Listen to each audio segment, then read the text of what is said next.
After losing to Paddy Pimblett at UFC 296, Tony Ferguson has now tied BJ Penn for the longest losing streak in UFC history at 7 losses in a row. Prior to this losing streak, Tony was on a 12-fight winning streak. At the UFC 296 post-fight press conference, Dana White said that he would like to see Tony retire. However, Tony is not on the same page. What do you do with Tony Ferguson moving forward? Because obviously he took a lot of damage in that first round, but then he tried to fight back, and I think that's what, 7 losses in a row now. I would love to see Tony retire. And what do you go with Paddy Pimblett? Obviously, Tony's popular, but like I said, he's on that kind of that skid. Do you now skyrocket him up? Well, listen, when you talk about a skid, right? You look at the guys he fought too, and that plays a factor into it. And how did he look right up until he lost? Tonight, Tony did not. Tony tonight looked like he should retire. In case he does go up to you and say, I want to continue, are you guys going to offer him another fight, or is that kind of like a let's sit down and talk about it? Yeah, listen, Tony's been an absolute warrior and a dog in this sport, and you know, I don't want to disrespect him by publicly talking about him retiring, but I would love to see him retire. That's really where my head's at. Tony posted this to his Instagram. In the caption, he wrote, "Love my fans and supporters. You all are f***ing fire. Met lots of you Saturday/this weekend/this week. Keep the faith. One foot in front of the other bitches. Remember what I said, crew. Champ, CSO. There's no success without struggle. Not retiring, casuals." Henry Cejudo goes off on Sean Strickland over his reaction to Dricus du Plessis and Sean O'Malley bringing up his father. Henry says that if you can't take it, don't give it. I mean, there's one thing that I will say about Sean Strickland, and that it does kind of piss me off a little bit about him, is he likes to talk about other people. He likes to talk about other people's wife.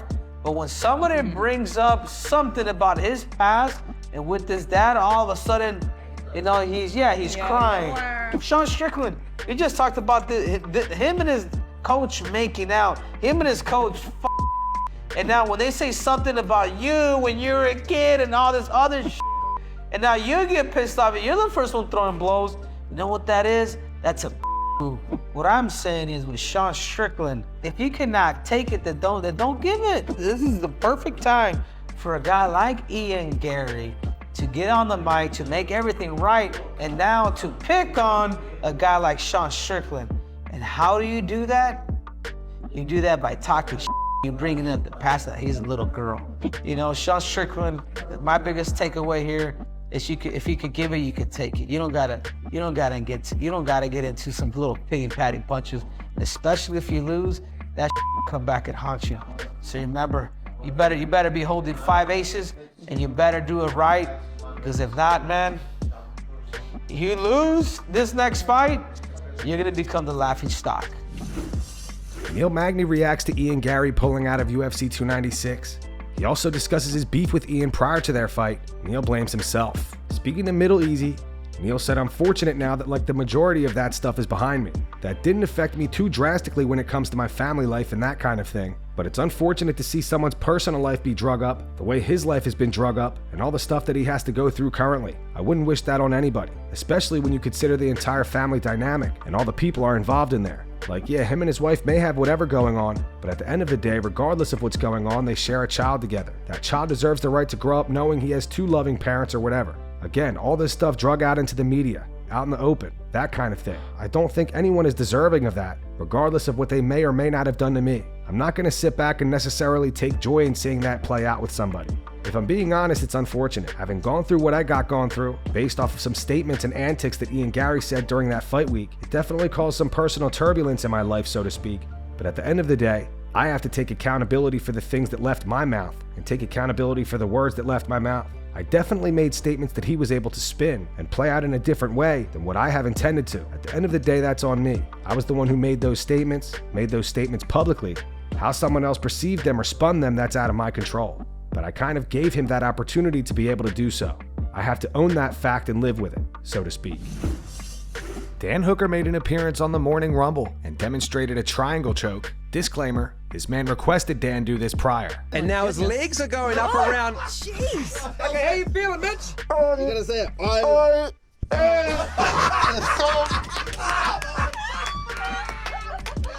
Tapping, he's tapping. He's locked him up again, Dan. How's it feel, Mitch? He's tapping out again. He's tapping hard. Oh, I don't think Dan felt the tap. I didn't notice. He's tapping out. He's really tapping. He slipped. He slipped.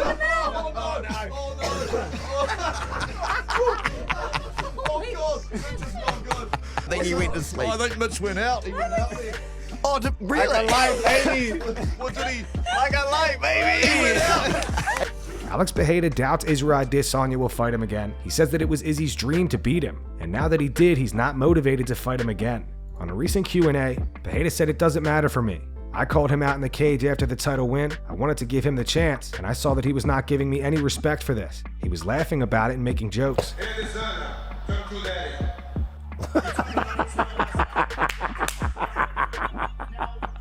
So for me, it doesn't matter anymore. I gave him the chance. If he comes up, nice. If he doesn't, it doesn't matter. I doubt if he really wants to fight me because, talking serious, he won once against me. It was his dream to win against me. He did it. So now, getting into this cage with me, he knows everything can happen, and he can lose again. So I'm really doubting if he's motivated to fight me again. Like I said, I never choose my opponents. I don't know what happens in the future, but I never choose. If he wants to fight, I welcome him in the cage. I like to fight. For me, it doesn't matter where. I just like to fight. If they put me in the States or in Brazil, for me, it doesn't matter. But for sure, if I will fight in Brazil, it's nice because I can show the people where I came from, and they can live this experience, and they can see and feel what you can reach in your life when you work hard. It's nice to show them this closer, but I fight wherever they put me. It's not my decision, so I just want to fight. On potentially moving up to heavyweight, Pereira continued, it's not my plan at the moment. I just went to a higher division and I feel very good in it. I just won the belt, so it shows I did something right.